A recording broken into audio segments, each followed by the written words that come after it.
درود پاک پڑھنے کے بے شمار فضائل و برکات ہیں۔ میرے آقا مدینے والے مصطفیٰ صلی اللہ تعالی علیہ وسلم کا فرمان عالی شان ہے، اذا اراد احدکم ان یسأل فلیبدأ بالبدحہ والثناء علی اللہ بما هو اہلہ۔ جب تم میں سے کوئی دعا کرنے کا ارادہ کرے تو اسے چاہیے کہ اللہ پاک کی شان کے لائق اس کی تعریف کرے۔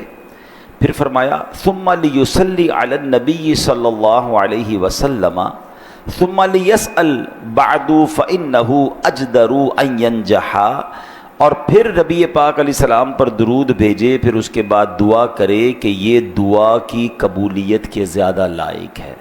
یعنی جب بھی دعا کرے اللہ کی حمد بیان کریں اور پھر نبی پاک پر درود بھیجیں، پھر دعا کریں، تو یہ دعا کی قبولیت کی گویا کنجی بن جاتی ہے۔ آپ نے دیکھا ہوگا عموماً امام صاحبان یا علماء دعا کرتے ہیں الحمدللہ رب العالمین والصلاة والسلام علی خاتم النبیین، پھر اس کے بعد اپنی دعا شروع کریں تو حمد بھی ہو جائے، درود پاک بھی ہو جائے۔ تو یہ سبحان اللہ، اور بھی روایتوں میں مضمون ملتا ہے کہ اول آخر اگر دعا سے پہلے اور آخر میں درود پاک شامل کر لیا جائے تو دعا مقبول ہو جاتی ہے، کہ درود ہر حال میں قبول ہوتا ہے۔ تو ایسا تو ہو نہیں سکتا اللہ اول کو قبول کر لے، آخر کو قبول کر لے اور دعا غیر مقبول ہو جائے۔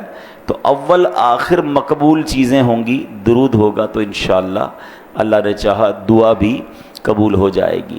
اور ہر جمعے کو جب میری حاضری ہوتی ہے کوشش کرتا ہوں کہ یہ حدیث بھی بیان کروں کہ سرکار دو عالم علیہ الصلوۃ والسلام کا فرمان، نبی پاک فرماتے ہیں کہ جو کوئی شخص، حدیث پاک کا مضمون ہے، مجھ پر جمعہ کے دن 200 بار درود پاک پڑھ لے، اس کے 200 برس کے گناہ معاف کر دیے جاتے ہیں۔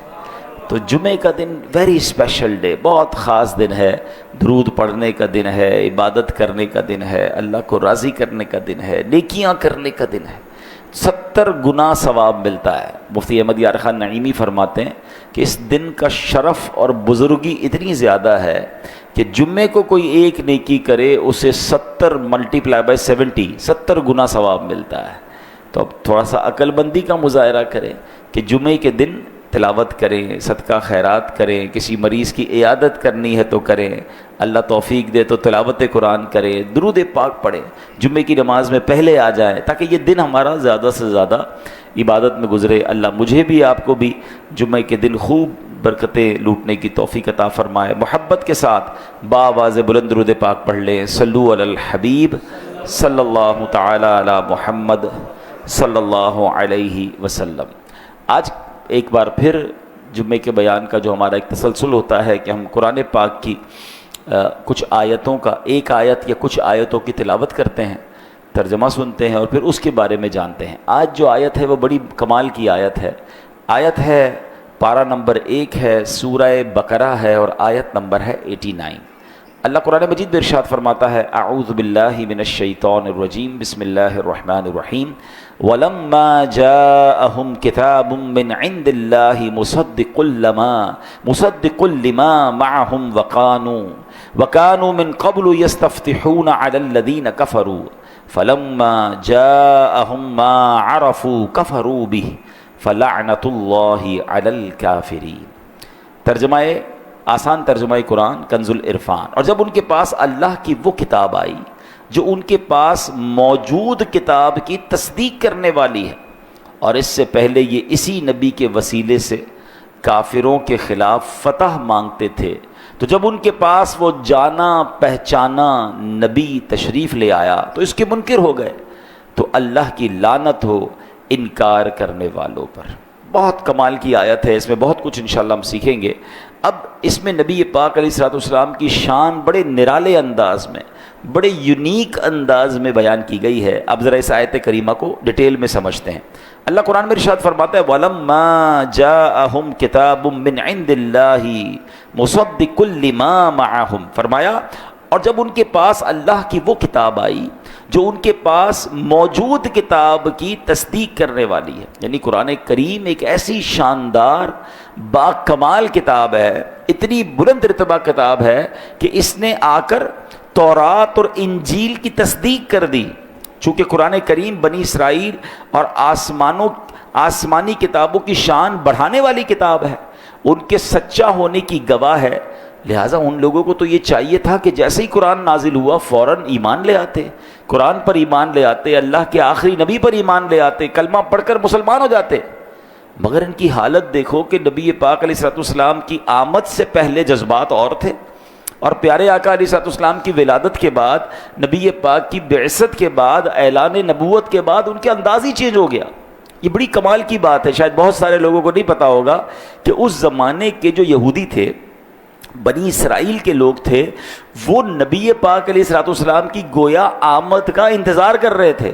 پیارے آقا علیہ الصلوۃ والسلام کی آمد کی باتیں بتاتے تھے لوگوں کو، کیونکہ ان کی کتابوں میں موجود تھا۔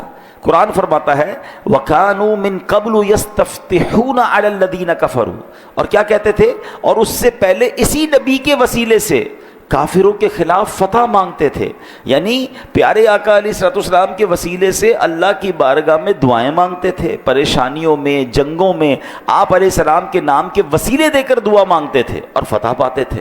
ٹھیک ہے نا؟ تو حضرت عبداللہ ابن عباس رضی اللہ تعالیٰ عنہما جو صحابی رسول ہیں، قرآن پاک کا بڑا کمال کا علم تھا آپ کے پاس، آپ کو ترجمان القرآن بھی کہا جاتا ہے۔ فرماتے ہیں اسلام آنے سے پہلے خیبر کے یہودیوں اور قبیلہ غطفان کے درمیان بڑی دشمنی تھی، آپس میں جنگیں تھیں۔ جب یہود شکست کھاتے تھے نا، بالکل لگتا تھا کہ اب گئے، اب مارے گئے، اب ہار گئے، تو پھر کیا کرتے تھے؟ دعا کرتے تھے اِنَّا نَسْأَلُكَ بِحَقِّ النَّبِيِّ الْأُمِّيِّ الَّذِي وَعَدتَّنَا أَن تُخْرِجَهُ لَنَا فِي آخِرِ الزَّمَانِ إِلَّا تَنْصُرُنَا عَلَيْهِمْ۔ اللہ کی بارگاہ میں کیا دعا کرتے تھے؟ اے اللہ پاک، وہ نبی امی جن کی آمد کا تو نے وعدہ فرمایا ہے، وہ آخری نبی بن کر تشریف لائیں گے، اللہ پاک ہم ان کے وسیلے سے تجھ سے دعا مانگتے ہیں، ہمیں دشمن پر فتح عطا فرما۔ جب یہ لوگ دعا مانگتے تھے، اللہ پاک انہیں جنگ میں فتح عطا فرما دیتا تھا۔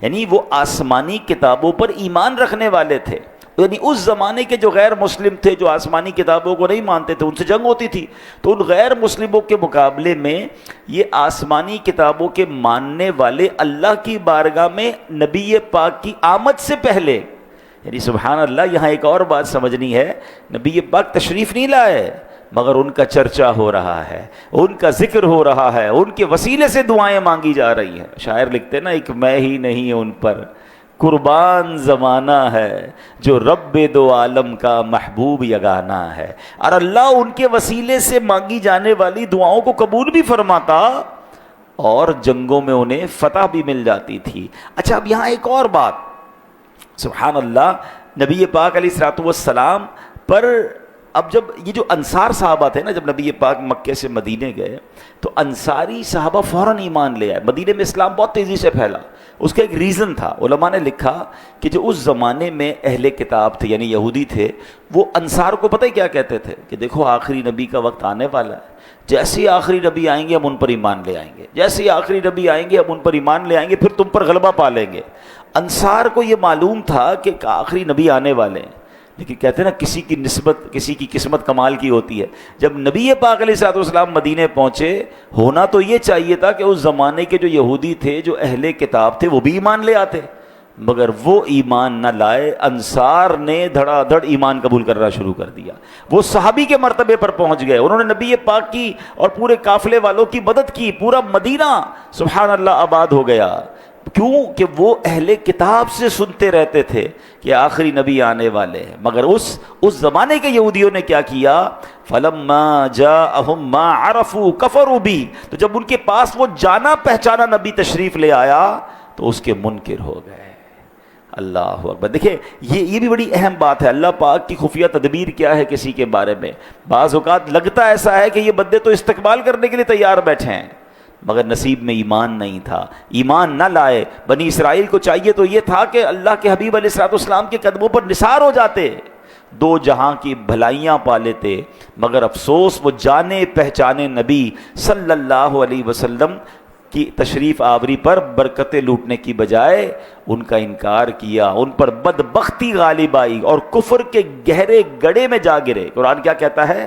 فَلَعْنَةُ اللَّهِ عَلَى الْكَافِرِينَ، تو اللہ کی لعنت ہو انکار کرنے والوں پر۔ اللہ اکبر۔ اب سبحان اللہ، یہاں یہ دیکھنا ہے کہ انصار لوگوں کی، انصار صحابہ کی قسمت کیسی جاگی کہ بتایا انہیں بنی اسرائیل نے کہ آخری نبی آنے والے ہیں۔ جیسے ہی پیارے آقا کی تشریف آوری ہوئی وہ ایمان لا کر صحابی بن گئے، اور ان بدبختوں نے انکار کر کے کفر کے گہرے گڑھے میں جا پڑے۔ یہ تو ہو گیا آیت کا ایک ترجمہ اور بیک گراؤنڈ، لیکن اب مجھے اور آپ کو لیسن کیا ملا؟ دو بڑے اہم لیسن ہیں اس آیت سے، دو بڑے اہم سبق ہمیں ملیں گے۔ پہلی بات کہ ایک قاعدہ ذہن میں رکھ لیں کہ پچھلی امتوں کا ہر وہ کام جس کو اللہ کریم نے قرآن میں ذکر کیا اس کو برا نہیں کہا، تو وہ ہمارے لیے جائز ہے، اور وہ کام اگر اچھا ہے تو وہ کام بھی اچھا ہے۔ مثال کے طور پہ اس مقام پر اللہ نے کیا فرمایا؟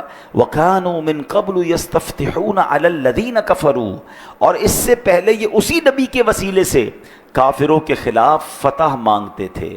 تو پتہ کیا چلا کہ پچھلی قومیں بھی نبی پاک کے وسیلے سے دعا مانگتی تھی، اور اللہ نے قرآن میں اس کا ذکر بھی کیا اور اس کو غلط نہیں فرمایا۔ اور یہاں عربی کا ایک قاعدہ بھی سمجھ لیں کہ لفظ علا جب طلب اور دعا کے ساتھ آئے تو یہ مشکل پر دلالت کرتا ہے، یعنی بنی اسرائیل کو جب بھی اس وقت کے غیر مسلموں کے مقابلے میں مشکل پیش آتی تھی، پرابلم پیش آتی تھی، تو اس مشکل کے حل کے لیے نبی پاک کے وسیلے سے دعا مانگا کرتے تھے۔ اللہ کریم نے پچھلی قوموں کے اس عمل کا ذکر بھی کیا، اسے برا نہیں کہا، تو پتہ چلا کہ ہمارے نبی علیہ السلام کے وسیلے سے اللہ کی بارگاہ میں دعا کرنا یہ نہ صرف ہمارے لیے جائز ہے بلکہ اچھا ہے، مستحب ہے۔ سبحان اللہ، جب بھی مشکل آئے، پریشانی آئے، کام اٹک جائیں، معاشی پریشانیاں ہو جائیں، قرض چڑھ جائے، بیماریاں گھیر لیں، خواہشات پوری نہ ہو رہی ہوں، قبر و آخرت کا خوف آئے،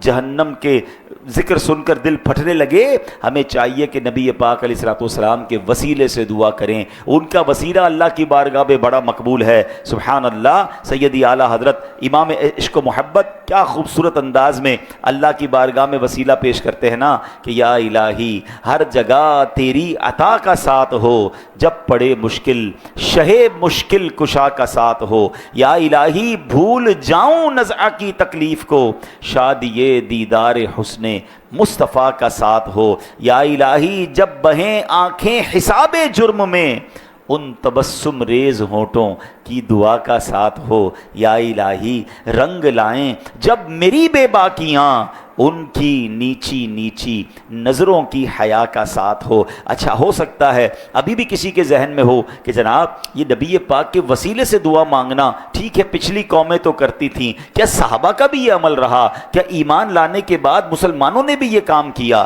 چلے ذرا اس کو بھی ڈیٹیل میں سمجھ لیں تاکہ یہ کنسپٹ ہمیشہ کے لیے کلیئر ہو جائے۔ سبحان اللہ، سب سے پہلے میں آپ کو لیے چلتا ہوں حضرت آدم علیہ نبینا علیہ الصلوۃ والسلام کی بارگاہ میں۔ حضرت آدم علیہ السلام نے عرش کے پائے پر ہر جگہ اللہ پاک کے نام کے ساتھ محمد لکھا ہوا دیکھا، ٹھیک ہے؟ اچھا، اللہ پاک علیہ الصلوۃ والسلام کی بارگاہ میں عرض کی، یا اللہ یہ کون ہے؟ جہاں تیرا نام دیکھتا ہوں وہاں یہ لفظ محمد بھی دیکھتا ہوں صلی اللہ تعالی علیہ وسلم۔ تو فرمایا ھذا ولدک الذی لولاہ ما خلقتک، اے آدم یہ آپ کی اولاد میں سے ہیں، اگر محمد نہ ہوتے تو میں آپ کو بھی پیدا نہ کرتا۔ ہیں جب حضرت آدم علیہ السلام جنت سے باہر تشریف لائے تو عرض کی، یا رب بحرمت ھذا الولد ارحم ھذا الوالد، اے اللہ اس عزت دار بیٹے کے صدقے اس والد پر بھی رحم فرما دے۔ حضرت آدم اپنی اولاد میں آنے والے آخری نبی علیہ السلام کا وسیلہ اللہ کی بارگاہ میں پیش کر رہے ہیں۔ اللہ نے ارشاد فرمایا، یا آدم لو تشفعت الینا بمحمد فی اہل السماوات والارض لشفعناک، اے آدم اگر آپ محمد صلی اللہ تعالی علیہ وسلم کے وسیلے سے تمام آسمانوں اور تمام زمین والوں کے لیے دعا کرتے تو ہم سب کے حق میں آپ کی دعا قبول فرما لیتے ہیں۔ اب اس سے ایک اور بات سیکھنے کو ملی کہ یہ جو حضرت آدم اور رب کی بارگاہ میں بات چیت ہو رہی ہے کہ اے آدم اگر میں تیری اولاد میں محمد نہ ہوتے تو میں یہ دنیا ہی نہ پیدا کرتا، میں آدم آپ کو بھی پیدا نہ کرتا، حضرت آدم پیدا نہ ہوتے تو ہم بھی دنیا میں نہ آتے۔ یہی بات تو بریلی کے تاجدار لکھتے ہیں کہ زمین و زمان تمہارے لیے، مکین و مکان تمہارے لیے، چنین و چنا تمہارے لیے، بنے دو جہاں تمہارے لیے۔ ذرا مل کے کہو نا، دہن میں زباں تمہارے لیے، بدن میں ہے جان تمہارے لیے، ہم آئے یہاں تمہارے لیے، اٹھے بھی وہاں تمہارے لیے۔ میرے آقا وجہ تخلیق کائنات ہیں، ہی از the reason of the all creation۔ اللہ اکبر۔ ایک اور حدیث قدسی ہے جس میں رب فرماتا ہے کہ اے محمد صلی اللہ علیہ وسلم اگر تمہیں نہ بناتا تو یہ کائنات ہی نہ بناتا، یہ چاند سورج یہ آسمان نہ بناتا۔ اللہ نے یہ سارے جہان جو ہے وہ سرکار دو عالم علیہ الصلوۃ والسلام کی وجہ سے سبحان اللہ بنایا۔ اب آگے چلتے ہیں، صحابی رسول حضرت جابر بن عبداللہ، میں صحابہ پہلے حضرت آدم کا عقیدہ اور ان کا انداز بتایا، اب حضرت جابر بن عبداللہ رضی اللہ تعالیٰ عنہ کے بارے میں سنیں۔ کہتے ہیں نعت شریف پڑھتے ہو، یہ کہاں سے ثابت ہے؟ ارے صحابہ نعتیں پڑھا کرتے تھے، حضرت حسان بن ثابت کی نعتیں تو سنی ہوں گی، آؤ حضرت جابر بن عبداللہ کا شعر سناتا ہوں۔ وہ لکھتے ہیں بِهِ قَدْ أَجَابَ اللَّهُ آدَمَ إِذْ دَعَا وَنُجِّي فِي بَطْنِ السَّفِينَةِ نُوحُ، کہتے ہیں انہی کے وسیلے سے اللہ پاک نے آدم علیہ السلام کی دعا قبول فرمائی، انہی کے صدقے حضرت نوح علیہ السلام کی کشتی کو نجات ملی ہے۔ وَمَا ضَرَّتِ النَّارُ الْخَلِيلَ لِنُورِهِ وَمِنْ أَجْلِهِ نَالَ الْفِدَاءَ ذَبِيحُ، ارے انہی کے نور کی برکت سے ابراہیم علیہ السلام پر آگ ٹھنڈی ہو گئی، انہی کے صدقے حضرت اسماعیل علیہ السلام کے لیے جنت سے فدیہ بھیجا گیا ہے۔ یعنی سبحان اللہ، جس کو جو ملا ہے وہ سرکار علیہ الصلوۃ والسلام کا صدقہ ہے۔ اللہ اپنے حبیب سے اتنا پیار کرتا ہے، اللہ کریم کی خاص رحمت ہے کیونکہ نبی پاک رحمت للعالمین ہیں۔ اب ذرا اور آگے چلتے ہیں، سیرت کی کتابوں میں بڑی کمال کی روایت ہے۔ ایک صاحب تھے، ان کا نام ہے جلہما، کہتے ایک مرتبہ مکے پہنچا، ان دنوں قحط سالی تھی، لوگ بھوک سے نڈھال تھے۔ میں نے دیکھا کہ قریش کے لوگ ابو طالب کے پاس پہنچے، کہا اے ابو طالب وادیاں خشک ہو گئی ہیں، گھرانے بھوک پیاس سے تنگ ہیں، آؤ بارش کی دعا کرو۔ یہ سن کر ابو طالب میدان کی طرف روانہ ہو گئے، ان کے ساتھ ایک ننھے شہزادے تھے، کأنہ شمس دجن، سبحان اللہ وہ کیسے حسین تھے، ان کا چہرہ پاک کیسے چمک رہا تھا، گویا بادلوں کے درمیان سے سورج نکل آیا ہو۔ ایک بادل ان کے سر پر سایہ کیے ساتھ چل رہا تھا، ساتھ میں اور بھی بچے تھے۔ چلتے چلتے ابو طالب کعبے شریف کے پاس پہنچے، اس ننھے دل ربا کو کعبے سے ٹیک لگا کر بٹھا دیا۔ اس وقت آسمان پر بادل کا نشان نہیں ہے۔ ذرا تصور کیجئے، مکہ ہے، بھوک ہے، قحط ہے، بارش کا نام نہیں ہے، ایک حسین چہرے والے ننھے بننے دل ربا شخصیت کو لے کر ابو طالب کعبے کی دیوار کے پاس پہنچتے ہیں۔ ابو شہزادے نے کیا کیا، اپنی انگلی آسمان کی طرف اٹھائی، اللہ اکبر، انگلی اٹھنے کی دیر تھی کہ بادل امنڈ آئے، تیز بارش شروع ہو گئی، اور وہ تاریخی شعر ابو طالب نے کہا جو آج بھی سیرت کی کتابوں میں سنہرے حروف سے جگمگا رہا ہے، اور وہ شعر کیا ہے، وَأَبْيَضُ يُسْتَسْقَى الْغَمَامُ بِوَجْهِهِ ثِمَالُ الْيَتَامَى عِصْمَةٌ لِلْأَرَامِلِ، کہتے اور وہ چمکدار چہرے والے ہیں جن کے وسیلے سے بارش مانگی جاتی ہے، وہ یتیموں کا سہارا اور بیواؤں کے لیے پناہ ہیں۔ اور وہ خوبصورت چہرے والی، ہستی مسکراتی اور نورانی چہرے والی شخصیت کوئی اور نہیں، وہ ہمارے آقا مدینے والے مصطفیٰ صلی اللہ علیہ وسلم ہیں، جن کا بچپن کے عالم میں یہ کمال ہے۔ مولانا حسن رضا خان صاحب کہتے ہیں نا، بے یار و مددگار جنہیں کوئی نہ پوچھے، بے یار و مددگار جنہیں کوئی نہ پوچھے، ایسوں کا تجھے یارو مددگار بنایا۔ تو سبحان اللہ، اللہ کی بارگاہ میں سرکار دو عالم علیہ السلام کا وسیلہ پیش کرنا یہ ایک ایسا کمال کا کام ہے جو دعاؤں کی قبولیت کا سبب بنتا ہے۔ دعاؤں میں نبی پاک علیہ السلام کا جب ذکر آ جائے تو خاص اللہ کی رحمت برستی ہے۔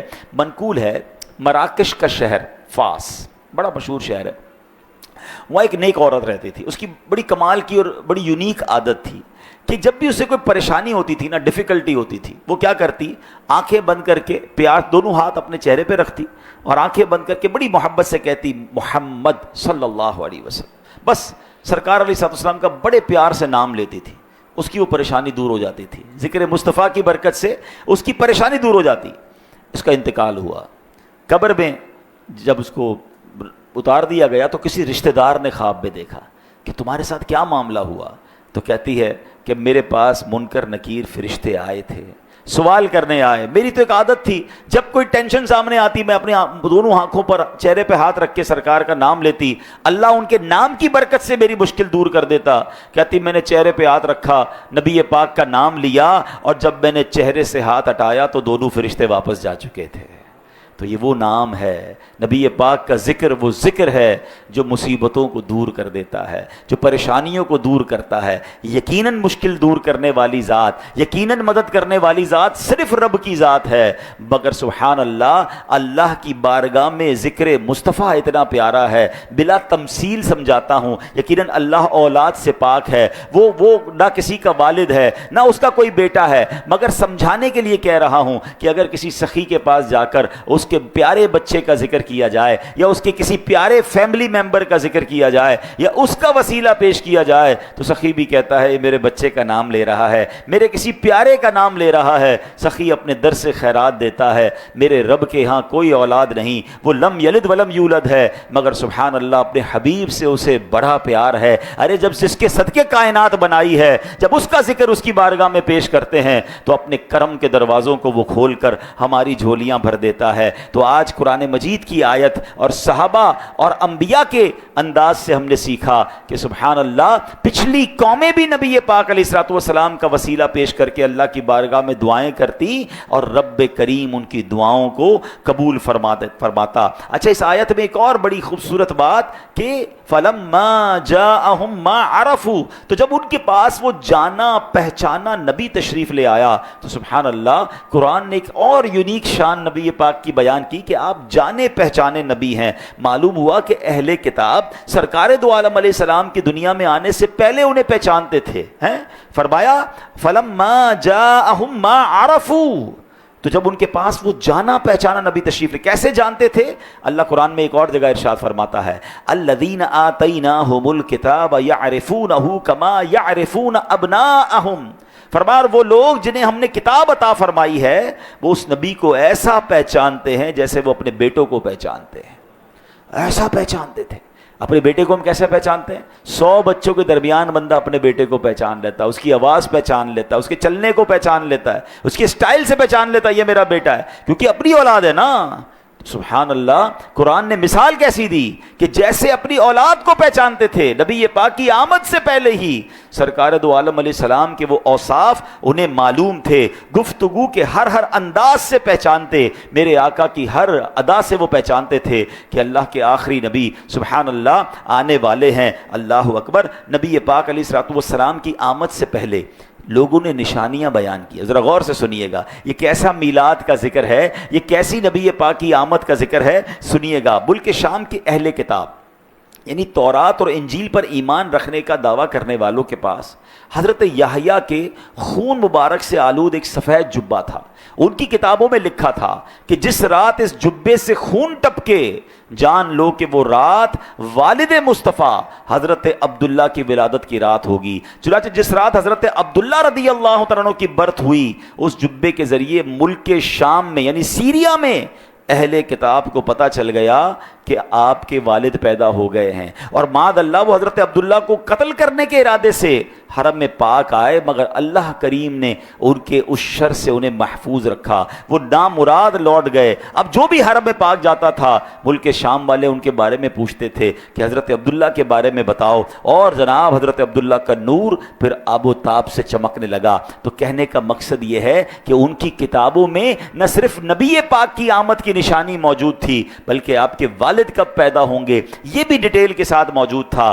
آج ذرا غور کیجئے نا، ٹیکنالوجی کا زمانہ ہے، سیٹلائٹ ہے، ہم یہاں بیٹھ کر دنیا کی خبریں منٹوں میں ہمیں پہنچ جاتی ہیں، دنیا میں کوئی بھی واقعہ ہوتا ہے تھوڑی دیر میں سوشل میڈیا کے ذریعے ہم تک پہنچتا ہے۔ مگر وہ کیسا دور تھا جب کبوتروں کے ذریعے پیغام بھیجا جاتا تھا، مگر حضرت عبداللہ کی ولادت مکہ پاک میں ہوئی ہے اور تقریباً 2000 کلومیٹر دور ملک شام ہے، مگر وہاں 40 دن لگتے تھے پہنچنے میں، مگر نبی پاک کے والد کی ولادت ہوتی ہے، ان کے پاس نشانیاں تھیں، انہیں پتہ چل جاتا تھا کہ مکے میں حضرت عبداللہ کی ولادت ہوئی ہے۔ آپ غور کریں کتنا ڈیٹیلڈ تذکرہ آسمانی کتابوں میں موجود تھا، کس تفصیل کے ساتھ نبی پاک کا ذکر خیر موجود تھا۔ حضرت مالک بن سنان مدینہ منورہ میں رہتے ہیں، فرماتے جس رات نبی پاک کی ولادت ہوئی اس رات مدینہ پاک کی صورتحال کیا تھی۔ حضرت مالک بن سنان رضی اللہ عنہ فرماتے ہیں کہ مدینے کی ایک رات تھی، ہم اسی طرح آپس میں بیٹھے چائے وغیرہ پی رہے ہیں، گپ شپ کر رہے ہیں، قبیلہ بنو عبد الاشہل میں میں اپنے دوستوں کے پاس گیا،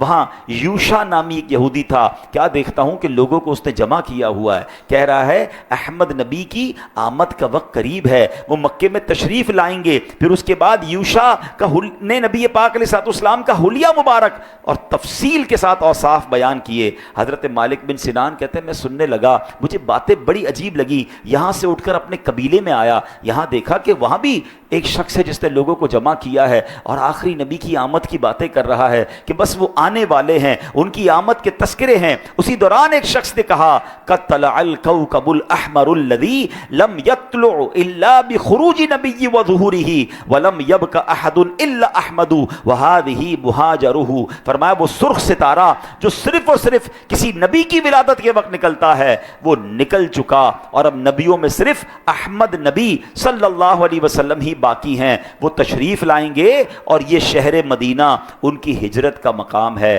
اللہ اکبر، ذرا غور تو کیجئے کتنا ڈیٹیل سے ذکر ہو رہا ہے، مدینے کی گلیوں میں ذکر ہو رہا ہے اور ستارے بتا رہے ہیں کہ نبی پاک کی آمد ہونے والی ہے، یعنی ایک ایک نشانی کتابوں میں موجود تھی۔ اور سبحان اللہ یہاں ان لوگوں کو بھی جواب دیا جا رہا ہے کہ لوگ کہتے ہیں آج 1500 سال ہو گئے آپ ولادت کا جشن مناتے ہیں، آپ عید میلاد النبی مناتے ہیں، کیا جب نبی پاک کی ولادت ہوئی اس وقت بھی کسی نے جشن منایا؟ کیا اس وقت بھی کوئی ذکر ہوا؟ اللہ اکبر، پہلے تو ڈیٹیل یہ ہے کہ اس زمانے میں مسلمان کہاں تھے، اس زمانے میں ایمان والے کتنے تھے۔ ہاں پچھلی آسمانی کتابوں کو ماننے والے جو لوگ تھے وہ سب ذکر کر رہے ہیں، کوئی بتاتا کہ وہ ستارہ طلوع ہو گیا ہے، کوئی جبے کو دیکھ کر بتا رہا ہے، کوئی کھجوروں کی بستی کو دیکھ کر کہتا ہے کہ نبی نے ہجرت یہاں کرنی ہے۔ تو سبحان اللہ، میرے آقا کی ولادت کی رات مکے مدینے میں ذکر خیر ہو رہا ہے، اور آج بھی الحمدللہ ساری دنیا میں ذکر خیر ہو رہا ہے، اور یہ ذکر خیر ہوتا رہے گا، کیونکہ رہے گا یوں ہی ان کا چرچا رہے گا، پڑے خاک ہو جائیں جل جانے والے، عرش پہ تازہ چھیڑ چھاڑ، فرش پہ طرفہ دھوم دھام، کان جدھر لگائیے تیری ہی داستان ہے۔ تو اے میرے پیارے اسلامی بھائیوں، ہم سب نے اس بار جشن ولادت کو، نبی اگلا مہینہ نبی پاک علیہ السلام کی ولادت کا مہینہ ہے، اسے بڑی شان و شوکت کے ساتھ سیلیبریٹ کرنا ہے۔ اور 1500 سال کیسے ہو گئے؟ کیونکہ 1447 ہجری چل رہا ہے۔ یہ جو سال ہے نا اس کو سمجھ لیجئے، نبی پاک جب مکے سے مدینے ہجرت کر کے تشریف لے گئے اس دن سے یہ ہمارا جو ہجری کیلنڈر ہے یہ شروع ہوا ہے، یعنی آج اگر 1447 سنہ ہجری ہے تو سمجھیے 1447 ایئرز پہلے میرے آقا نے مکے سے مدینے ہجرت کی تھی۔ اور جب نبی پاک نے مکے سے مدینے ہجرت کی، یہ 53 سال کی عمر مبارک میں نبی پاک نے یہ مائگریشن کی تھی، یہ ہجرت کی تھی۔ مکی زندگی 53 سال ہے، مدنی زندگی 10 سال ہے، تو 53 ایئرز کی ایج میں مائگریشن ہوئی، ہجرت ہوئی، اور 53 میں اگر آپ 1447 پلس کر لیں تو یہ 1500 بنتا ہے۔ تو اس بار 12 ربیع الاول کو جو دن آ رہا ہے یہ سبحان اللہ میرے آقا کا 1500 سالہ جشن ولادت ہے۔ تو پہلے تو آپ سب کو مبارک ہو، اللہ ہمیں خیر سے نصیب فرمائے۔ ہم نے 1400 سالہ جشن ولادت نہیں دیکھا، ہم 1600 سال والا بھی نہیں دیکھ پائیں گے، یہ 1500 سال والا اللہ ہمیں خیر سے نصیب کرے۔ اب دیکھیں دنیا سیلیبریٹ کرتی ہے، 25 سال ہو جائیں تو کہتے ہیں گولڈن جوبلی ہے، اور جناب 50 سال ہو جائیں تو سلور، پھر 50 ہو جائے تو گولڈن، 75 ہو جائے تو کہتے ہیں ڈائمنڈ۔ شاید 100 سالہ کی کوئی جوبلی نہیں ہے کیونکہ ختم ہی ہو جاتا ہے، بندہ بچتا نہیں۔ اور میرے آقا کا 1500 سالہ جشن ولادت ہے، اور سبحان اللہ ذرا غور کیجئے، میرے آقا وہ ہیں جن کی شان کیا ہے کہ وہ اشارہ فرمائے تو چاند 2 ٹکڑے ہو جایا کرتا، نبی پاک دعا فرماتے تو سورج پلٹ آتا۔ میرے آقا سبحان اللہ، اللہ نے کیسی شانیں عطا فرمائیں۔ معجزات بیان کرنے کا وقت نہیں ہے، مگر میں ایک اور طرف آپ کو لے کے جانا چاہ رہا ہوں۔ یہ تو اس وقت کی شان تھی نا، مگر قرآن کا نبی پاک سے ایک وعدہ ہے، اور قرآن فرماتا ہے وَلَلْآخِرَةُ خَيْرٌ لَكَ مِنَ الْأُولَىٰ، اور بے شک تمہارے لیے ہر پچھلی گھڑی پہلی سے بہتر ہے. یعنی جب سے نبی پاک علیہ الصلوۃ والسلام کو رب کریم نے پیدا فرمایا آپ انتہائی اونچا رتبہ رکھتے تھے. جب سے اللہ پاک نے آپ کو فرمایا تب سے اب تک آپ ہی سب سے افضل، سب سے اعلیٰ، سب کے آقا ہیں. مگر سبحان اللہ ہر گزرنے والا دن آپ کے رتبوں میں اضافہ ہو رہا ہے. ان 1500 سال میں میرے آقا کے رتبوں کا اور ان کے کمالات کا کیا عالم ہوگا. قرآن کہتا ہے وَلَلْآخِرَةُ خَيْرٌ لَكَ مِنَ الْأُولَىٰ، اور بے شک تمہارے لیے ہر پچھلی گھڑی پہلی سے بہتر ہے. یعنی نبی پاک بڑھتے چلے جا رہے ہیں، ان کے مرتبے بڑھتے جا رہے ہیں. تو 1500 سال ہو گئے ہیں اور وہ دن میلاد کا دن آنے والا ہے. تو ہم عاشقان رسول کے لیے اس سے بڑی سعادت کیا ہوگی کہ اپنے نبی کی ولادت کی خوشی منائیں. ہاں اب اس سبحان اللہ، اچھا اس کو تھوڑا سا ٹائم چونکہ ختم ہو رہا ہے ایک بات سے سمجھ لیتے ہیں کہ کیسی شانیں بڑھ رہی ہیں. جب نبی پاک علیہ الصلوۃ والسلام نے حجۃ الوداع کے موقع پر خطبہ دیا تھا 1,24,000 صحابہ تھے، اور آج دنیا میں بتایا جا رہا ہے کہ 2 ارب تقریباً 2.5 ارب مسلمان ہیں. اگر کوئی کیلکولیٹ کرے نا تو کس اسپیڈ سے نبی پاک کا جو دین ہے، اسلام ہے، پوری دنیا میں پھیلتا چلا جا رہا ہے. بتایا جاتا ہے کہ عالمی ریسرچ کے مطابق صرف یورپ میں سالانہ 1 لاکھ افراد اسلام قبول کر رہے ہیں. اس طرح اللہ کی رحمت سے دین بلند ہو رہا ہے، اسلام بلند ہو رہا ہے، اور بیسیکلی نبی پاک کا چرچا بلند ہو رہا ہے. یہ آپ ہی پیغام لے کر آئے اور آج پوری دنیا میں بڑھتا چلا جا رہا ہے. تو ہر گزرنے والا دن سبحان اللہ وَرَفَعْنَا لَكَ ذِكْرَكَ کا ہے سایہ تجھ پر، ذکر اونچا ہے تیرا، بول ہے بالا تیرا. تو یہ بڑھتا ہی جا رہا ہے اور انشاءاللہ صبح قیامت تک بڑھتا جائے گا. تو ہمیں بھی یہ خوشی کو منانا ہے. اب اس خوشی کا انداز کیا ہونا چاہیے، یہاں میں گزارش کروں گا چونکہ یہ special 1500th birth day of رسول پاک علیہ السلام ہیں تو کچھ اسپیشل ہونا چاہیے. اپنے گھر بھی سجائیں، اپنے آفس سجائیں، پرچم لگائیں. سبحان اللہ پرچم اس لیے لگائیں کہ دن کو میرے دکان، میرے کارخانے، میرے آفس یا میرے گھر کے پاس سے کوئی گزرے تو اسے پتہ چلے کہ کسی عاشق رسول کا گھر ہے، اور رات کو گزرے تو وہ چراغا بتائے کہ یہ میرے آقا کے غلام کا گھر ہے، اور یا اس کو آفس ہے یا اس کی فیکٹری ہے. اور اس کے ساتھ ساتھ اگر آپ کاروبار کرتے ہیں جو بھی آپ کی پروڈکٹ ہے اس پہ 15% ڈسکاؤنٹ دیں، یا 1500 لوگوں کو کھانا کھلائیں، 1500 لوگوں کو راشن تقسیم کریں، 1500 غریبوں کا علاج کروا دیں. 1500 یا 15 کے فگر کو پروموٹ کریں. لوگ آپ سے پوچھیں یہ کیوں کر رہے ہیں تو بتائیں میرے آقا کا 1500 سالہ جشن ولادت ہے. اور ہاں اس بار تو کمال یہ ہوا ہے، میرے آقا کی شان ہے نا، ہر گزرنے والا دن چرچا بلند ہونا ہے. OIC ہے انٹرنیشنل جو اسلامک آرگنائزیشن ہے تمام اسلامی ممالک کی، انہوں نے باقاعدہ قرارداد پاس کی ہے کہ یہ آنے والا سال نبی پاک کا 1500 سالہ جشن ولادت ہے. ہم دھوم دھام سے منائیں گے. الحمدللہ پاکستان کی قومی اسمبلی، پاکستان کے سینٹ میں بھی، اور اس میں بھی آپ کو خوشی ہوگی کہ دعوت اسلامی کی مجلس رابطہ کی کاوشوں کی برکت سے ان دونوں سینٹ میں اور قومی اسمبلی میں بھی قرارداد پاس ہو گئی ہے کہ انشاءاللہ پاکستان کے تمام سرکاری اداروں میں شاندار طریقے سے 1500 سالہ جشن ولادت منایا جائے گا. تو ہم سب نے اس خوشی میں اپنا حصہ ڈالنا ہے. اور آخری بات، گھر ضرور سجائیے جناب، مارکیٹ ضرور سجائیے، مگر اپنا آپ بھی سجائیے، اپنا کردار بھی سجائیے. آج سے نبی پاک کے لیے گفٹ تیار کرتے ہیں، اور وہ گفٹ کیا ہو سکتا ہے؟ میرے آقا کو سب سے زیادہ پسند کیا ہے؟ خود فرماتے ہیں جعلت قرۃ عینی فی الصلاۃ، نماز میں میری آنکھوں کی ٹھنڈک ہے. آج سے 5 وقت نماز پڑھ کے نبی پاک کے لیے میلاد کا گفٹ تیار کریں کہ یا رسول اللہ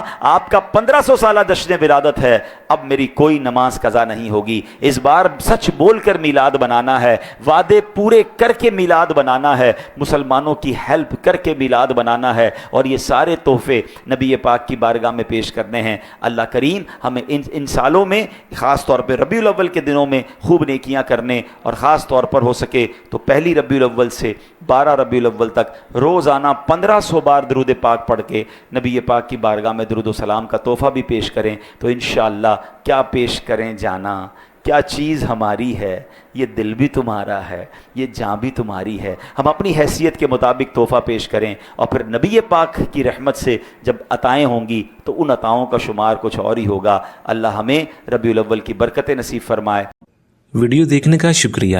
اگر آپ چینل پر نئے ہیں تو سبسکرائب کر لیں، اور ساتھ ہی ساتھ بیل آئیکن پر بھی کلک کر دیں تاکہ یوٹیوب ہماری ہر ویڈیو کا نوٹیفیکیشن سب سے پہلے آپ کو بھیج دے. جزاک اللہ.